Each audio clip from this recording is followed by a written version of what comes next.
এই যে একতরফাভাবে পানি প্রত্যাহার করে ভারত, এটির বিরুদ্ধে যে ভালোভাবে যে একটা ব্যবস্থা নেওয়া যাবে জাতিসংঘে বা আন্তর্জাতিক আদালতে গিয়ে, সেটির সম্ভাবনা ক্ষীণ। তার কারণ পৃথিবীর সব পাওয়ারফুল রাষ্ট্রগুলো সবগুলোই হলো আপার রাইপেরিয়ান, আর দরিদ্র গরিব বা দুর্বল রাষ্ট্রগুলা বাটির দেশ। এর আগে এই আন্তর্জাতিক পানি ব্যবস্থাপনা এবং এর সিদ্ধান্ত আসতো হেলসিঙ্কি চুক্তি থেকে।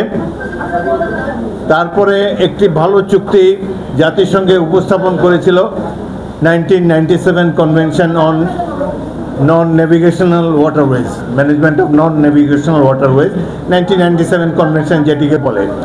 35টি দেশ সাইন করলে এটি আইনে পরিণত হতো।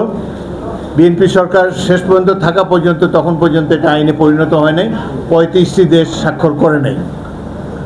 তো আমি তখনই পানি সম্পদ মন্ত্রী হিসাবে বিষয়টি মন্ত্রিসভার বৈঠকে নিয়ে এসেছিলাম যে আমাদের এটি সাইন করা প্রয়োজন। তো সবাই একমত হয়েছিল, কিন্তু তার কিছুদিন পরেই সরকার পরিবর্তন হয়ে যায়।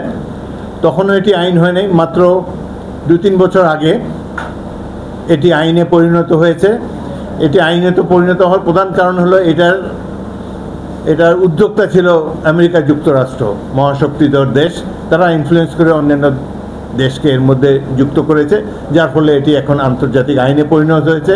এবং আমি মনে করি অবিলম্বে বাংলাদেশের এই 1997 কনভেনশনে সই করা উচিত।